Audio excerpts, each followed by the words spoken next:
खबर चंदौली जनपद से आ रही है, जहां समाजवादी पार्टी का प्रतिनिधि मंडल सुप्रीमो अखिलेश यादव के निर्देश पर मिल्कीपुर तहीरपुर गांव पहुंचा। वहां स्थानीय लोगों से बातचीत करके उनकी समस्याओं को सुना। आपको बताते चले कि सरकार द्वारा फेड विलेज और लॉजिस्टिक पार्क के लिए भूमि का अधिग्रहण किया जा रहा है। यहाँ के स्थानीय लोगों ने कहा कि हम जान दे देंगे लेकिन जमीन नहीं देंगे। प्रतिनिधि मंडल में प्रमुख रूप से विधान परिषद सदस्य, नेता प्रतिपक्ष लाल बिहारी यादव, सांसद चंदौली वीरेंद्र सिंह, विधायक प्रभु नारायण यादव, मनोज काका, चंद्रशेखर यादव, अमरीश कुशवाहा, संतोष यादव के अलावा परवेज जोकू, जिला पंचायत सदस्य अजीत यादव, बब्बू प्रधान, ईशान मिल्की, जय सिंह यादव, अमित सिंह, सुरेश यादव, आनंद यादव, दिनेश यादव, पवन मौर्य, रामेश्वर प्रधान, डॉक्टर आत्मा राम पाठक आदि प्रमुख रूप से उपस्थित रहे। चौरे न्यूज इंडिया के लिए चंदौली से संतोष अगदैरी की रिपोर्ट। दूसरा इश्यू यहाँ है कि अब जमीन देने को तैयार उस पर हट गए हैं। जितना पूछ रहे उतना बता, हम नहीं हटेंगे। तब आगे की बात क्यों कर रहे हैं? अगर जमीन लेते हैं, मान लीजिए नहीं, ये जो घर के जाएगा क्या वो कहीं पुनर्वासी एक चीज दोनों नहीं चाहिए। अगर लेते हैं, मान लिया कि आप देने को तैयार हैं तो दूसरी चीज जिसको उजाड़ेंगे उसके पास एजेंट जमीन नहीं, उसको कहीं फंसाओगे तो जो जमींदार हैं, जो खेत वाले हैं, उनको तो आप मुआवजा दे दो, वो एक अलग इशू है। लेकिन जिनको आप वहाँ से हटाओगे मकान। पहले तो हम निवेदन करना चाह रहे हैं, जो 5 लोगों के ऊपर यहाँ के गांव के लोगों को FIR है, या तो उसको रद्द करें या तो फिर पूरे गांव वालों के ऊपर FIR करें। मेरा भी नाम डाल दें। जो भी लोग आए हैं, हमारे नेता काका जी भी आए थे, बाकी और लोग भी आए थे, जो 5 लोगों को टारगेट बना के डिटेल हम बता गया है।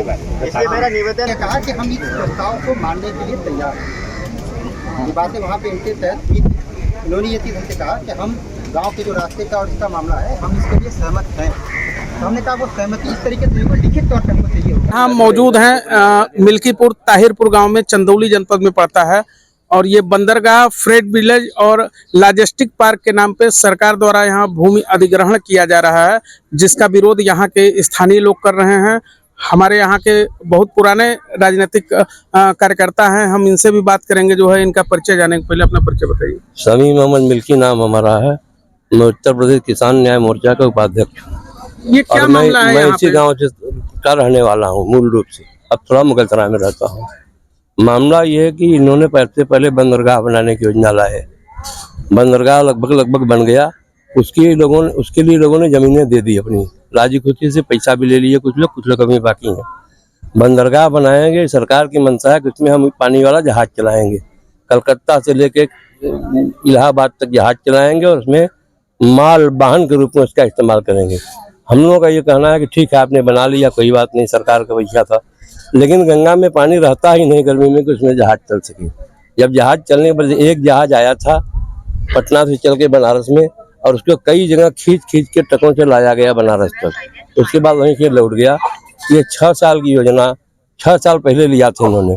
अब नियम यह है कि 5 साल तक जो इस उपयोग के लिए जमीन आप लेते हैं, वो जमीन का काम नहीं करते हैं, तो 5 साल बाद वो जमीन फिर से उन लोगों के जिम्मे चली जाएगी जो उसके मालिक हैं। अच्छा, इससे कितने गांव के कितने घर प्रभावित हो रहे हैं? इसमें लगभग मिल्कीपुर, ताहिरपुर, गोपालपुर, छोटा मिर्जापुर डिस्ट्रिक्ट के गाँव सटा हुआ पीछे लगभग कम से कम 1,500-2 हजार घर प्रभावित हो रहे हैं कम से कम। और मेन रूप से यहाँ केवट समाज के लोग हैं, मल्लाह बिरादरी के लोग हैं, जिनकी रोजी रोटी कुल गंगा जी से जुड़ी हुई है। उनको क्या मुआवजा मिल रहा है? उनको कोई मुआवजा की बात नहीं हो रही। यही तो आंदोलन है कि आप हमसे बैठ के बात करें, जिला प्रशासन के लोग हमको मुआवजा बताएं कि कितना देंगे। हम लोग जो है उसको आगे जो है फिर जमीन देंगे, सहमति बनावे। नियम यह है इसमें कि कम से कम 80% लोगों की सहमति होनी चाहिए, तब जा करके जो है आप मुआवजा जमीन ले सकते हैं। इस आंदोलन में विनय मौर्य जी हैं, जो एडवोकेट विनय मौर्य जी हैं, जो यहाँ इस आंदोलन में काफी सक्रिय हैं। इनसे भी बात करेंगे कि क्या भूमिका है सरकार की, और जो लोग बेघर हो रहे हैं उनके पुनर्वास की व्यवस्था की गई या फिर कैसे, क्या मामला है? देखें, आज जो है नेता प्रतिपक्ष माननीय सांसद वीरेंद्र सिंह, माननीय विधायक प्रभुनाथ सिंह और तमाम जो है समाज सेवी राजनीतिक लोग आज जुटे हैं। हम लोगों में एक उम्मीद की किरण है कि हमारी बात सुनी जाएगी। अभी तक तो हमारी बात कोई सुनने को तैयार नहीं था। हमको बार बार जो है बुरी तरह से रौंदा जा रहा था, दबाया जा रहा था, धमकाया जा रहा था, मुकदमे हो रहे हैं। और ये पूरी परियोजना जो है जमीनों को हड़पने के लिए है। 40 बीघे के आसपास जो है इन्होंने गैर मुमकिन घोषित कर दिया, जिसका एक पैसा वो देने के लिए तैयार नहीं थे। और उसके बाद जो जमीनें बची हैं उसको कृषि में घोषित कर दिए। और इनको ये सबसे पहले ये कह रहे थे कि हम जो है कि फ्रंट विलेज बनाएंगे, 100 एकड़ का प्रोजेक्ट है। और ये जो है 18 के बाद जो 19, 20, 22, 23, 24 लगभग चलते चलते फ्रंट विलेज। उसके बाद एक नया मोड़ आया कि अब ये लॉजिस्टिक पार्क बनेगा। लॉजिस्टिक पार्क जो है 150 एकड़ का होगा। तो ये दोनों परियोजनाएं एक हैं कि अलग अलग है, किसी को पता नहीं है ये कितना जमीन लेंगे, कितना घर लेंगे, कितना एरिया तक जाएंगे। जब ये पूछा जाता है तो ये कहते हैं कुछ प्रशासनिक मामले होते हैं, शासन के मामले होते हैं, वो सार्वजनिक नहीं किए जाते हैं। और बार बार ये खुल के आ रहा है कि ये जो है पूरी की पूरी परियोजना जो है अडानी ग्रुप को देनी है।